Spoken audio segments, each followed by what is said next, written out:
Olá, tudo bom? Prazer, Padre Felipe. Estou aqui então para apresentar o meu projeto para a conclusão então do curso, tá? Prazer estar com vocês e espero que vocês possam então me orientar. Então, em primeiro lugar, eu gostaria de tratar sobre o tema. O tema que eu gostaria de falar é sobre a presença do politicamente incorreto na formação do clero, claro que de modo especial do clero católico, que é o que eu conheço, tá bom? Uh, Depois logo eu trato do tema.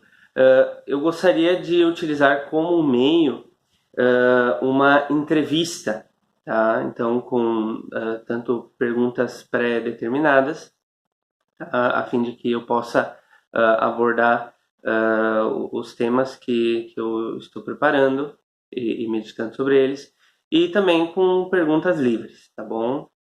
Então eu vou juntar algumas pessoas que possam trabalhar nessa entrevista com filmagem e lugar bacana, ou mesmo aqui em casa. E aí eu gostaria de desenvolver esse tema que eu acho que é de muita relevância, tá? Se nós formos observar, para aqueles que conhecem, o politicamente correto, ele entrou dentro do clero, dentro da cabeça dos padres, muito antes, tá? Do que na cabeça das pessoas, tá? Comuns, da maioria das pessoas, muito antes. Tá? Então, isso se observa pela literatura e pelas discussões. E com certeza se observa pela formação do clero, ou seja, se observa nos seminários. Tá? Então, a pergunta que eu gostaria de responder basicamente é essa. Como é que o politicamente correto ele se caracteriza na formação do clero? Por exemplo, 3 perguntas. O que você odeia como padre? Tá? O que você destruiria? Quais, vamos dizer assim, são as técnicas, né, que são utilizadas, quais são os problemas inventados, porque o politicamente correto trabalha muito com isso, com inventar problemas, tá, para que aquilo que se odeia e aquilo que se quer destruir possa ser, de fato, feito isso. Então, a descaracterização do clero como homens que buscam a verdade, isso já é algo consumado, tá? E apesar que nós temos uma exceção ou outra, mas a gente sabe que o politicamente correto ele trabalha sob esse aspecto, né? A verdade ela é relativa. E a gente sabe que na formação do clero se faz 2 faculdades. Primeiro se faz a faculdade de filosofia e depois faz uma faculdade de teologia. Então o clero ele está muito ligado à universidade. E a gente sabe que na universidade o que se tenta fazer de fato na área de humanas, tá, é enfraquecer a inteligência do sujeito.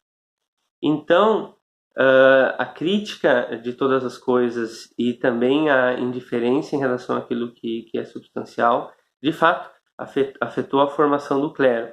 Se nós formos observar bibliotecas, por exemplo, nas universidades em que há curso de filosofia e teologia, as bibliotecas são extremamente pobres, a literatura ela é muito bem selecionada, tá?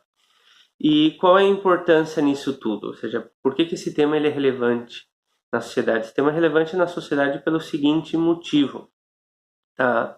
A gente sabe que no Brasil, assim como em várias partes do mundo, está cheio de igrejas de paróquias, tá? E que ali, de maneira habitual, mas também de maneira muito silenciosa, o que o clero ele faz? Ele forma as pessoas, tá? A gente sabe que na missa existe a homilia, o sermão, seja lá como queiram chamar, tá? A reflexão, e fora da missa também, em cursos, formações, toda a paróquia, certo? Praticamente quase todos os dias o padre está com um microfone na mão e falando para uma grande quantidade de pessoas, tá? Só que isso não é numa cidade, em outra cidade, isso é em todo o Brasil. Então, a relevância do clero católico na sociedade ela é muito grande. Por mais que o clero católico tenha perdido a sua autoridade intelectual, tá? E depois se pode explorar um pouco sobre isso daí, nós sabemos que mesmo assim, de modo ou outro, o clero ele acaba formando as pessoas. Tá? Em tudo que se faz na igreja existe uma formação. Você vai no batismo de alguém, tem uma formação. Você vai no casamento de alguém, tem uma formação. Sempre se fala sobre algo. Tá? Então, é importante, nos dando conta disso, lembrar do seguinte, que sendo que o clero ele é tão importante, nós temos que ver que na origem a função do clero, e não só na origem, mas isso na Igreja Católica pelo menos deveria ser assim, é fazer uma meditação sobre o fundamento da vida humana. Tá? Então, todo mundo tem um pouco dessa noção de que o clero vai falar alguma coisa sobre a vida humana, alguma coisa importante, alguma coisa sobre o espírito. E aí nós chegamos ao ponto, tá? Nós sabemos que isso deve ser feito a partir da Sagrada Escritura, tá? Então, se nós olhamos toda uma literatura ao longo de 2000 anos de grandes teólogos, nós vamos ver que basicamente o que eles estão fazendo é meditando sobre a Sagrada Escritura, que é aceita, certo, por todos os cristãos, ou seja, por grande parte da população. Só que onde é que o politicamente correto ele influencia no clero? Ele influencia na seguinte questão, que essa meditação sobre o fundamento da vida humana, sobre o fundamento da realidade, sobre aquelas coisas que são mais relevantes, ela deixou de ser feita e foi corrompida, na verdade. Então, aquilo que se esperava do clero numa sociedade saudável, que fosse que ele falasse sobre o fundamento da vida humana, sobre o fundamento da realidade, tá? Isso daí se perdeu, infelizmente.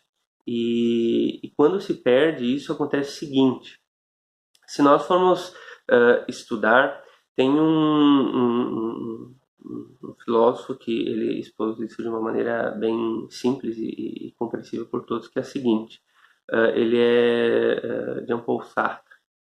Ele afirma que se Deus ele não existe, isso quer dizer o seguinte: isso quer dizer que o que está aí são existências sem essência, sem substância.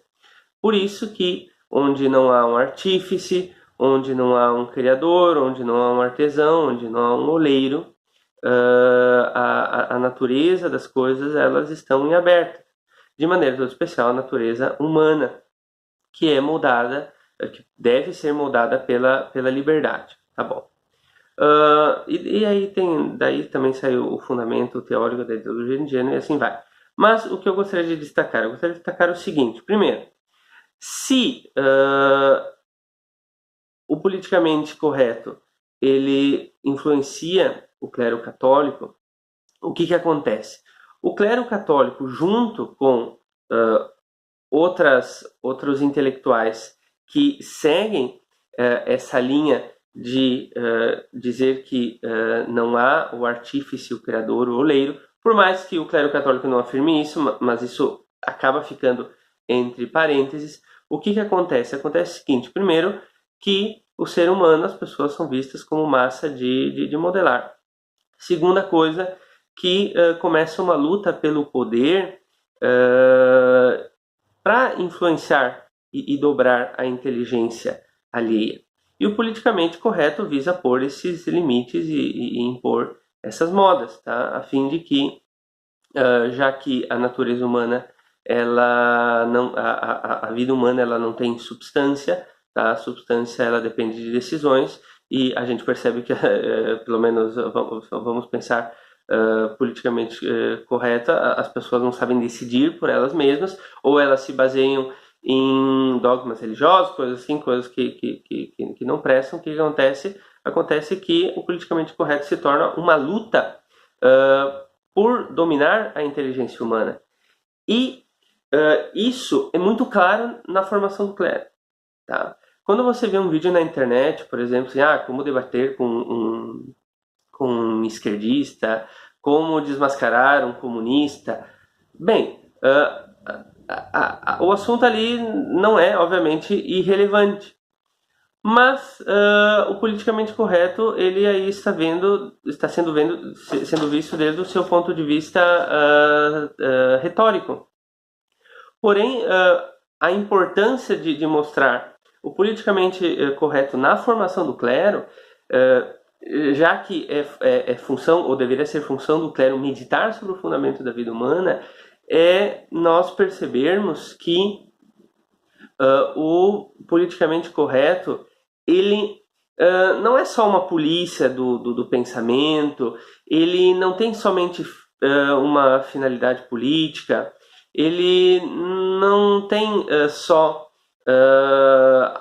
algo que toque na vida prática ou pública das pessoas, por exemplo, fazendo com que elas não expressem suas opiniões, elas não falem, assim por diante. Fazer essa relação entre politicamente correto, que é uma relação que realmente existe, e expressar isso, tendo em conta a relevância do clero, o prestígio do clero, que se encontra em Jesus, tá? E que, infelizmente, hoje, por causa do politicamente correto, entre outras coisas, o prestígio ele tá lá embaixo. A importância de tudo isso é o seguinte, é que se vai poder conversar e pensar o politicamente correto, então, desde do seu problema maior, tá?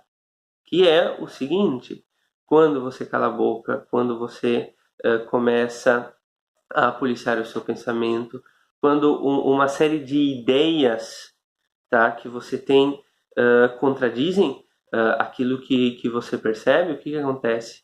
Acontece o seguinte, acontece que alguém está aí para dominar a sua inteligência e para modelá-la. Tá? E isso daí não é só uma crise cultural, civilizacional, tá? Isso é uma crise humana profunda. Então, eu acho que através dessa entrevista, expondo com cuidado e mostrando algumas fontes, dando meios para que as pessoas tenham acesso a algum tipo de literatura que elas possam aprofundar o tema. Eu penso que isso seria um tema bem importante. Claro que é um tema de nível assim mais intelectual, não sei se pode parecer um pouco chato, tá? Mas eu acredito que esse tema ele tem que ser pensado. A gente sabe que, e agora eu já estou concluindo, nós sabemos que é politicamente incorreto falar de existência de Deus. Tá? Só que, segundo me parece, a base do politicamente correto é o problema da existência de Deus. Se nós olharmos para trás, mesmo grandes filósofos que não tinham relação com a religião, esse era sempre um assunto tratado. Por quê?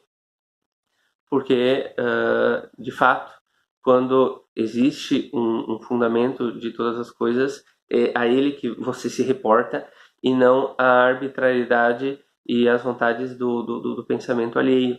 Então, não falar mais sobre o problema da existência de Deus, que é um problema racional, tá? Não é aí um problema de fé, pelo menos no primeiro momento.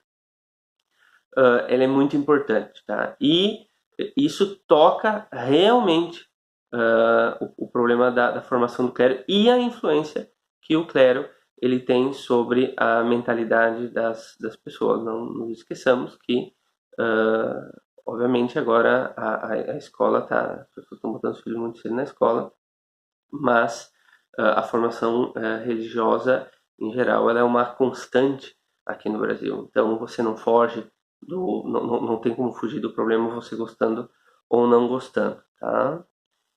Muito obrigado e qualquer dúvida, estou à disposição.